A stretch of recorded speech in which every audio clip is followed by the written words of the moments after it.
Hi, my name is Wesley Lawton, and I'm the therapist at Growing Forward Counseling in Mount Clemens, Michigan, where I see clients in my office here. I can meet with people outdoors if that's what you're most comfortable with. And I can also do telehealth video therapy from anywhere in the state, wherever you might be. And today, just got a short video for you. Been making some videos recently on the topic of grief. And really, I've noticed I'm trying to identify some specific aspects of grief that a lot of people experience, but might not necessarily have words for. You might not really notice or be able to identify exactly what's going on, but you still feel it. And so today I want to continue with that. And the topic that I'd really like to talk about is this idea of a grief spiral. Now, when we think of spiraling in grief, that's typically not a positive idea, but in this case, it is. It's a growth spiral. It's sort of a spiral of progress, and so I guess a good term for it would be, yeah, a grief progress spiral is what we could call it. Maybe not the catchiest term. I guess I'm still working on it, but uh, yeah. So here's what I mean by that. I have worked with people who are grieving, sometimes over long periods of time on their grief journey. And sometimes a period of months might go by. They might gain a lot of insights and have some important experiences on their grief journey. And then at some point, they feel like they're dealing with the same issue that they were dealing with quite a while in the past. And it feels sometimes like they've gotten nowhere. It feels like they've really just kind of been burning their energy and wasting their time.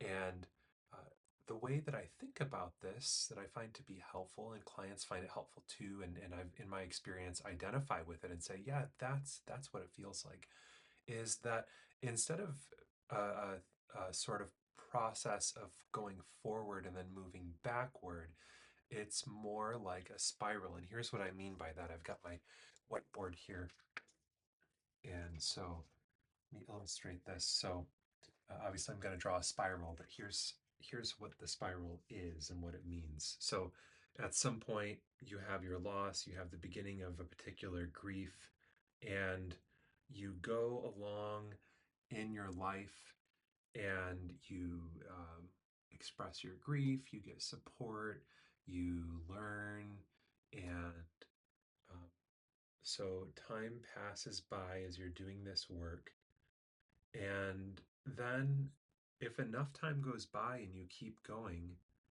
you might find yourself, say, right here. Now, this lines up with this spot on the spiral. And so, this is, in this example, say, just a month into your grief, and your feelings are still very fresh. You're experiencing a natural and healthy shock and denial that is slowly receding and allowing you to feel your feelings and really start to wrap your mind around what's going on. And so you get back to this point and you start to feel some of the same symptoms, and you start to notice, I just keep waiting for my loved one to walk through the door, or I reach for my phone to call them. And I haven't been doing that recently. I did that in the earliest days of my grief, but I've sort of got used to the idea that they're really gone.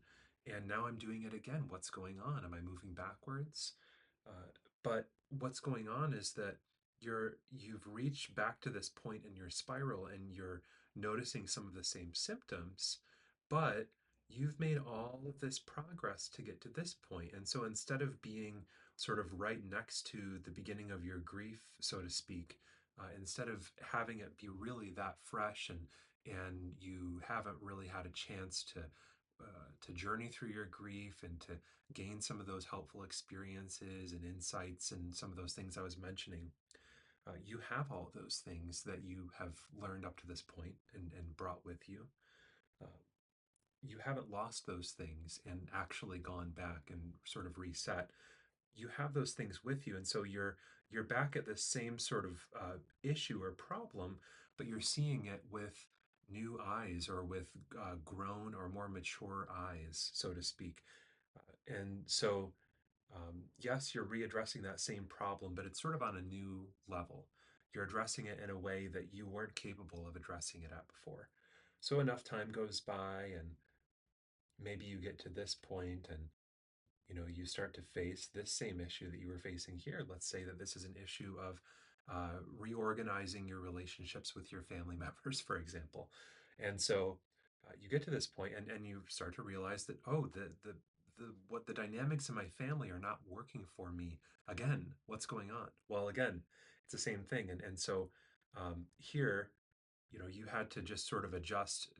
Hypothetically, you had to adjust some of the really surface level, like who's going to fill what roles, who's going to take care of this and that, and the loved one who died used to do this, or the loved one who died used to be the one who got us to talk to one another. Now we have to figure out how to talk to one another on our own, whatever it might be. And now you're up here and you're dealing with something a little bit deeper or a little bit more complicated that you couldn't even begin to address before. You weren't even really aware of it before, probably. And so here it's like, um, maybe you're examining your history with some of your loved ones in ways that you've never been able to see it before, and you're seeing it clearly for the first time, certain aspects of it, because your loved one has died, and it's really forcing you to notice some things that you might have turned a blind eye to in the past. So now you're here, you're dealing with the same thing but at a new level, and time passes by, and a number of weeks or probably months go by, and hey, here you are back at the same issue and feeling another wave of that shock and denial that's part of your grief. But it's been like 8 or 9 months at this point, and you can't believe that you're still dealing with this. Well, you're not still dealing with it. I mean, you are, but it's different now. It's new now. It is the same issue, and yet it is a different issue in a way. Or again, I find the language of it's at a new level to be helpful. So that's one way of thinking about grief. Now you've also got, the timeline, and so you've got some of your ups and downs, and whatever it might be, and you reach certain events, and hey, this is actually lower, even though time's gone by. This is lower than this, but in a way, it's things that you sort of have to go through on your grief journey. There's no way around them in order to continue to move generally up as time goes on. So that's another helpful way to think of grief sometimes, is that you have your ups and downs, you have your high moments and low moments, but it all kind of trends this way. And you might have some periods where, it's sort of a longer downward journey of things getting harder. And that's, of course, really life. That's not just grief. You can expect that when things are going well, it's probably going to get worse at some point. And when things are going badly, that it's probably going to get better at some point. And that can help to keep us grounded, help to give us hope. So that's something that we can apply to our lives. And in fact, perhaps the spiral is something that we can apply to our lives too. Maybe even if you're not grieving, there's an area of your life where you find that you're revisiting an old problem, and you feel like you've moved backwards, you feel like you haven't made any progress. When the reality is, perhaps if you take a clear look at it, a careful look, you notice that, well, I'm really dealing with this at a level that I couldn't even comprehend before. And so that can help you to recognize the progress that's really there. So I hope that idea is helpful, whether you're grieving, or perhaps this spoke to you on some other level. Maybe you're in a different kind of a place dealing with a different problem, but I hope that it's helpful. I hope all these videos are helpful.